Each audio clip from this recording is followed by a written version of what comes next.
Ikhwah seperti itu, jawapannya mesti balik pada Quran. Jika tidak, kacau.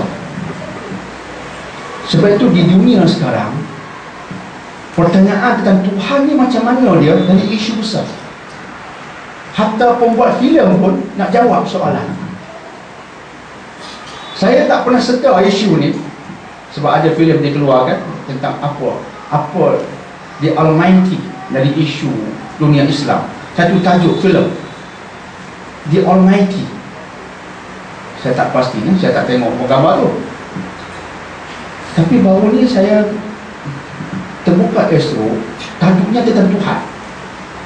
Yang mereka ni Bollywood, mereka ni banyak kerja semua, tapi tak ada keutamaan. Saya memang tak tengok gambar Bollywood, tak tengok. Tapi ini tajuk menarik tentang Tuhan. Tentang Tuhan ni nak tahu. Masa saya buka tu nak habis dah. Jadi penghujung itu konklusi lah. Apa penghujungnya? Maka pelakonnya ada orang Islam. Ini orang Islam tak ada pendirian agama. Dia tunjukkan Tuhan mengumpul sebagai manusia, pelakon Bollywood lah. Dia kata, akulah Tuhan yang maha berkuasa.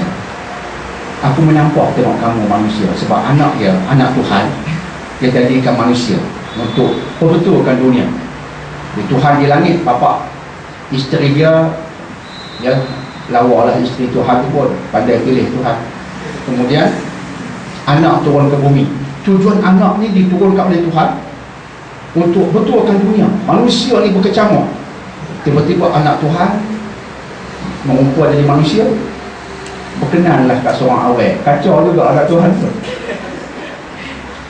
Cerita Bollywood ni, cerita songsak, berkenan dengan seorang awet jadi celaru. Sampai akhirnya awet dia mati, punca dari dia. Maka Tuhan bapa panggil dia balik. Anak marah, mengapa cabut nyawa awet itu? Bapa Tuhan kata, kerana kamu. Berlaku debat antara anak Tuhan dengan bapa Tuhan. Akhirnya bapa Tuhan kata, aku bagi peluang kamu hidup kan awet kamu semula, tapi 10 hari saja. Betulkan dunia dalam masa 10 hari. Kemudian anak tanya, wahai Tuhan yang maha berkuasa, tak panggil bapa lah, Tuhan yang maha berkuasa, mengapa kamu berkuasa? Tengok, dia Tuhan yang menjawab, aku berkuasa sebab kamu menyembah aku. Kalau kamu tak sembah aku pun tak berkuasa. Tuhan ni, Tuhan teruk lah. Nampak? Dia lakonkan gambar tentang Tuhan. Yang pelakon tu ada sebagai orang Islam. Tengok, cari duit punya pasal dia tak kira apa. Tuhan pun boleh jelma betul insan. Kalau kamu tak sembah aku tak ada apa. Hilang kuasa aku. Sebab itu kena tolonglah bagi orang sembah aku. Makin ramai tak mau sembah aku pun teruk pada ni. Dia bapak Tuhan bagi tahu, dia pun teruk sebab ramai tak mau sembah dia. Kemudian anak tanya lagi, kamu ada kat mana? Aku ada dalam setiap diri insan. Setiap orang aku ada di sana. Tapi hanya orang bermata hati nampak aku. Wah. Bollywood sesat hari ini, memang sesat.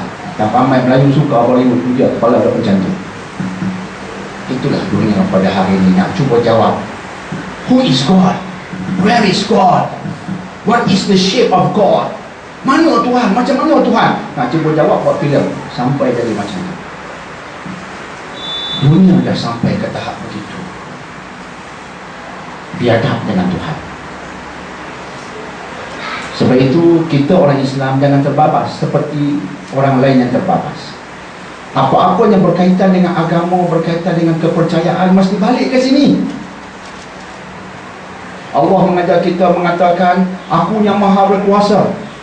Kamu tak sembah aku pun aku tetap berkuasa. Dia lain, pegangan kita lain berdasarkan ini.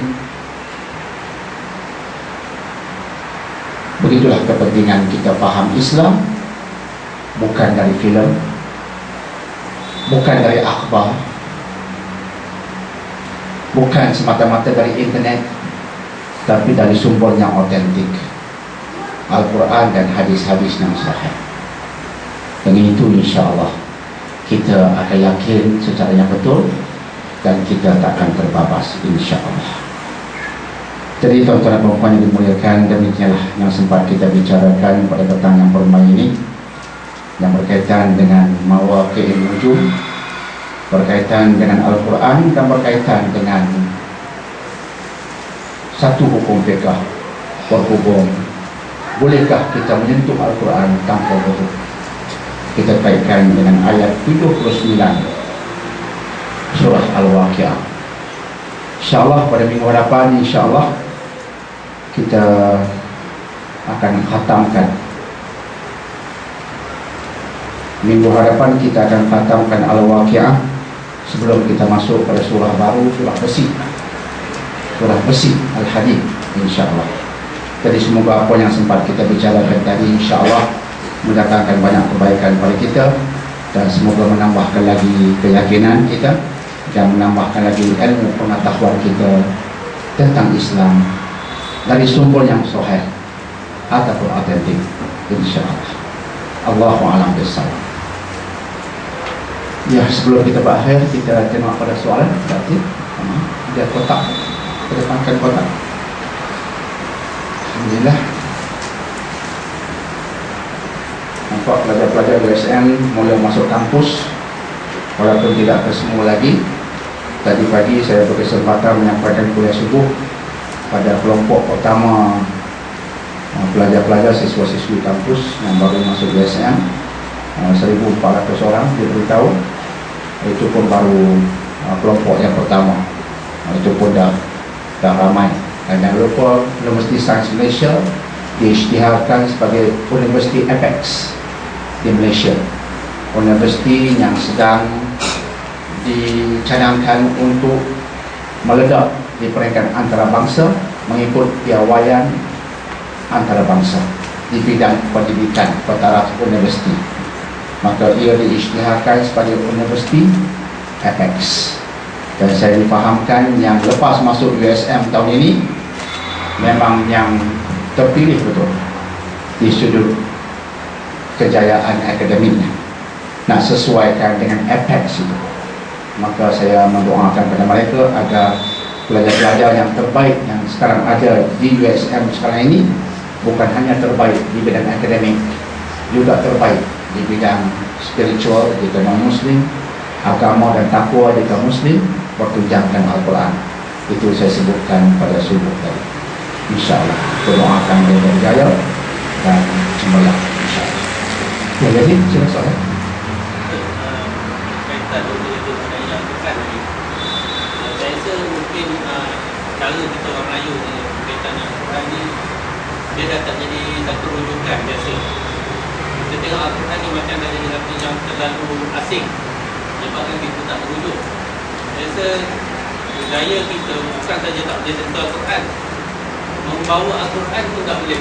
Dengan membawa Al-Quran kena ada barang sampingan. Saya rasa seakan-akan kita makin lagi jauh daripada Al-Quran. Tapi bukan membuka, baca dan membawa untuk masalah.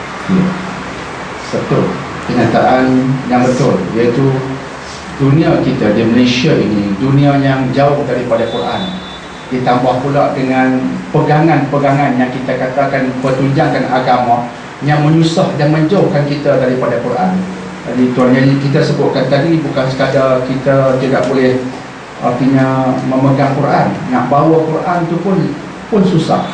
Sehingga kan ada orang mengatakan, ada ustaz malah mengatakan bahawa jika nak membawa Al-Quran jangan bawa dia saja, kena masukkan dalam beg dia, di samping timun ke, belacan ke, benda-benda lain lah. Jangan niat bawa dia saja. Jika niat bawa dia saja dan kita tanpa wuduk, isunya kita tanpa wuduk, dan makanan kita pun tak bantu kita nak jaga wuduk lama. Jadi kita tanpa wuduk bawa dia saja, hukum haram, berdosa. Dia kena bawa dia bersama dengan benda lain. Dia tak terniat di hati kita sedang bawa Quran, sedang bawa barangan-barangan di samping Quran, maka hukumnya harus ketika itu. Sedangkan bila kita faham ayat tadi, alhamdulillah kita faham sebenarnya tidaklah sesusah itu. Walaupun bahasa Islam mengatakan lebih afdal, lebih elok itu cantik bahasanya. Lebih elok jika ada wudu, lebih elok jika ada wudu. Alhamdulillah kita pun suka berwudu, tapi kadang-kadang tak dapat yang terelok. Adakah jika tak dapat yang terelok dalam keadaan berwudu kita berdosa? Oleh sebab berdosa, tak nak. Tak nak bawa Quran berdosa. Tapi anda akan